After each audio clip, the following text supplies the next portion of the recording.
भाई आज हमारे साथ एक दोस्त है जिन्होंने हर एक एग्ज़ाम क्रैक किया होगा, चाहे वो ISR हो, DRDO हो, स्टेट एग्ज़ाम हो, UPSC हो। तो मैं आज यार ये पूछना चाहता हूँ कि यार एक ऐसी चीज़ बताओ जो कि मस्ट होती है किसी भी एग्ज़ाम को क्रैक करने के लिए। आप ये बता दो कि एग्ज़ाम को क्रैक करने के लिए और उसमें टॉप करने के लिए, जैसे कि आपने गेट में अंडर 50 भी आए हो, तो क्या चीज़ मस्ट रहेगी? यार अंकित, देखो एग्ज़ाम सबसे पहले तुम्हें देखना है कि तुम्हारी रिक्वायरमेंट क्या है। अब जैसे गेट एग्ज़ाम की बात करें तो गेट एग्ज़ाम से बहुत सारी अपॉर्चुनिटीज़ होती है। जैसे कुछ बच्चे गेट एग्ज़ाम देते हैं एमटेक करने के लिए, कुछ बच्चे गेट एग्ज़ाम देते हैं, इनका टारगेट PSUs या फिर अदर गवर्नमेंट जॉब जैसे DRDO इंस्टीट्यूट्स में जाना होता है। बिल्कुल। तो उस हिसाब से आपकी रिक्वायरमेंट के हिसाब से आपको आपकी स्ट्रैटेजी बनेगी। जैसे आपका टारगेट अगर PSUs या नौकरी पाना है गेट एग्जाम से, तो कंपटीशन काफ़ी हाई है। तो कम से कम आपको अंडर 300 अंडर 400 रैंक लाना पड़ेगा। और जो दूसरा जो रिक्वायरमेंट है, जैसे आपको एमटेक करना है, उस चीज़ के लिए कंपटीशन थोड़ा कम है, तो उस हिसाब से आपकी स्ट्रैटेजी फिर आप बनाओगे। तो डिपेंड करता है कि आपकी रिक्वायरमेंट क्या है। सबसे पहले आपको अपनी रिक्वायरमेंट जाननी है। जैसे यार मान ले मुझे तो टॉप करना है, उसके लिए क्या रिक्वायरमेंट रहेगी? तो अगर आपकी रिक्वायरमेंट है टॉप, मान लो 500, टॉप 200, टॉप 100 में आना है, तो उसके लिए जो हमारा अप्रोच होना चाहिए, सब उसके लिए कुछ की पॉइंट्स होते हैं जो हमें ध्यान रखना है कि अगर आपको किसी भी एग्ज़ाम में टॉप करना है, तो सबसे इम्पॉर्टेंट होता है आपको बेसिक कॉन्सेप्ट्स। बेसिक बिना अगर आपके कॉन्सेप्ट्स क्लियर नहीं है तो टॉप करना बहुत ही डिफिकल्ट होता है एग्ज़ाम में। आप किसी भी एग्ज़ाम में क्रैक हो जाएगा लेकिन टॉप में नहीं जा सकते विदाउट कॉन्सेप्ट। विदाउट कॉन्सेप्ट, क्योंकि पेपर, जो भी पेपर सेट होते हैं, एक पेपर में 3 प्रकार के क्वेश्चन होते हैं। एक होते हैं इजी, और एक टाइप के होते हैं मॉडरेट, और कुछ टाइप के होते हैं टफ। तो जो इजी टू मॉडरेट वाले क्वेश्चंस हैं, उनको उनको सॉल्व करने के लिए आपकी स्ट्रैटेजी अलग होगी।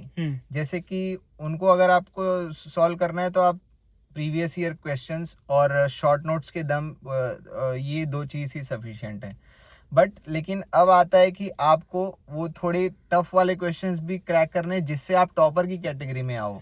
तो वहाँ पर आपका कॉन्सेप्ट जो है वो काम करता है। तो इस प्रकार से आपकी रिक्वायरमेंट के हिसाब से आपकी स्ट्रैटेजी होनी चाहिए। तो यदि आपकी रिक्वायरमेंट है एग्ज़ाम में टॉप करना, तो सबसे इम्पॉर्टेंट होता है कि आपका कॉन्सेप्ट क्लियर होना चाहिए। प्रॉपर आपको 1 साल की स्ट्रैटेजी लगेगी। आपको प्रॉपर सबसे पहले तो सिलेबस देख के एग्ज़ाम, इस हर एक सिलेबस का हर एक कोना आपको कवर करना है और कॉन्सेप्ट के साथ। उसके बाद आपको बनाने हैं आपके खुद के शॉर्ट नोट्स, जो कि बहुत ही हेल्पफुल होंगे जब आप रिवीजन करने वाले होंगे, आपके पास समय बहुत कम होगा। बेसिकली है कि कंसेप्ट तो हमेशा रखना ही है। एक मुझे टॉपर की बात याद आई कि उसने कहा कि कोई भी जो टॉपर होता है वो इतनी मोक दे देता है ना कि उसका हाथ सूज जाता है। आप हाँ, इससे सहमत है? वही मैं फिर उसी पे आ रहा था।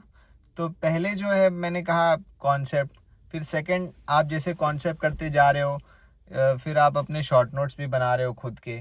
अब जब आपको कॉन्सेप्ट बिल्ड करना है तो एक तरीका होता है, जैसे कुछ बच्चे होते हैं वो थोड़े टेक्स्ट बुक से वो थोड़े कंफर्टेबल होते हैं, जैसे कि मैंने टेक्स्ट बुक से पढ़ाई करी है। तो कुछ बच्चे होते हैं थोड़ा कोचिंग से कोचिंग कर लेते हैं, उनको थोड़ा वैसे ज़्यादा समझ में आता है जब कोई एक टीचर समझाता है, कोई दूसरा समझाता है। तो ये 2 तरीके हैं मेन आपके कॉन्सेप्ट बनाने के। तो एक बार आपके एक हो गया आपका कॉन्सेप्ट बिल्डिंग, दूसरा हो गया आपका शॉर्ट नोट्स, और फिर तीसरा आता है आपका प्रैक्टिस। अब प्रैक्टिस में भी 2 चीज़ें हैं। एक उसमें बहुत एसेंशियल है आपका प्रीवियस ईयर पेपर, क्योंकि भारत में जो भी पेपर बनते हैं मोस्टली उनके पैटर्न आप देखोगे वो ऑलमोस्ट UPSC को अगर छोड़ दें, वो ऑलमोस्ट UPSC भी, इनफैक्ट इंक्लूडिंग UPSC भी, वो ऑलमोस्ट प्रीवियस ईयर ट्रेंड और क्वेश्चंस ही फॉलो करता है। ये बात है। तो PYQ सॉल्व करना बहुत ही इम्पोर्टेंट है किसी भी एग्ज़ाम में। आपको मोर देन एवरेज, अगर एवरेज मार्क्स लाना है तो PYQ इज वेरी एसेंशियल। कुछ क्वेश्चन तो डायरेक्टली पिकअप किए जाते हैं डायरेक्टली सी ऑप्शन के साथ। ये सी था पहले भी, अब भी सी रहेगा, है ना? इनफैक्ट आप प्रीवियस ईयर क्वेश्चन लगा भी लेना तो 50%, 40%, 50% क्वेश्चन तो आप ऐसे ही सॉल्व कर लें। तो भाई ने ये जो चीज़ बताई है ना यार, ये बड़ा इम्पोर्टेंट है कि टॉप 10 टॉप 50 में आने के लिए आपका कंसेप्ट का, आपकी कंसेप्ट का कमांड होना बड़ा ज़रूरी है। इसके बिना आप क्रैक कर लोगे, अंडर 1000 आ जाओगे, अंडर 500 आ जाओगे, लेकिन आपको जो भी टॉप पे जाना ना गेट जैसे एग्ज़ाम्स में, उनके लिए आपको कंसेप्ट बनाना ही पड़ेगा। This is the one thing which I agree most of the time. मैंने 2-3 चीज़ बताई। एक हो गया हमारा कॉन्सेप्ट और दूसरा शॉर्ट नोट्स, जो कि आपके रिवीजन के लिए बहुत ही ज़रूरी है। शॉर्ट नोट्स आपको बनाना ही चाहिए। और तीसरा हो गया आपके प्रीवियस ईयर क्वेश्चंस। और ये 3 चीज़ें होने के बाद फिर आता है आपका प्रैक्टिस।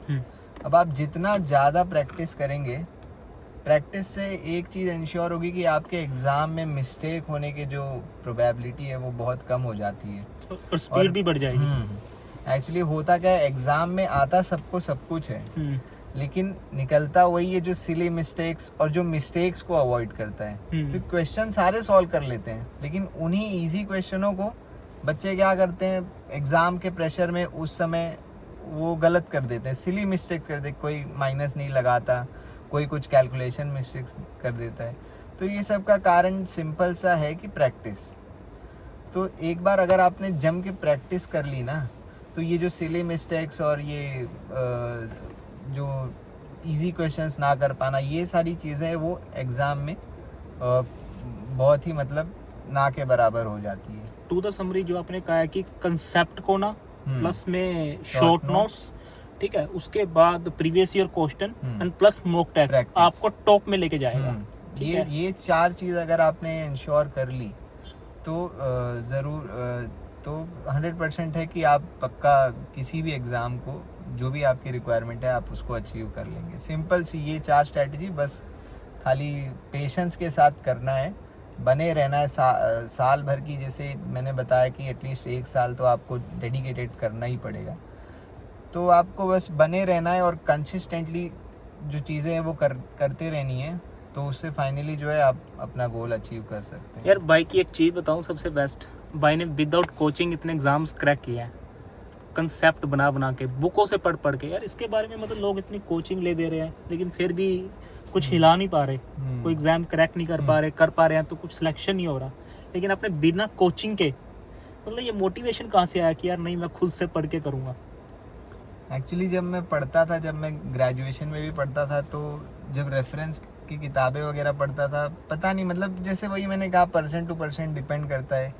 किसी को सुन के ज़्यादा समझ में आता है, किसी को पढ़ के ज़्यादा समझ में आता है, तो वो डिपेंड करता है, मतलब हर एक आदमी का कैसे उसका समझने का तरीका है। तो मेरा जो तरीका था थोड़ा, जब तक मतलब मैं एक किताब उठाता था, एक रेफरेंस बुक, उसकी बेसिक से जाता था, ABCD से जाता था, और मुझे वो किताब में मतलब मज़ा आता था, सही बोलूँ तो पढ़ने में। तो उसी समय से, ग्रेजुएशन के समय से ही मेरा जो इंटरेस्ट है वो थोड़ा किताब से पढ़ने का बन गया, और वो फिर मेरी आदत पड़ गई।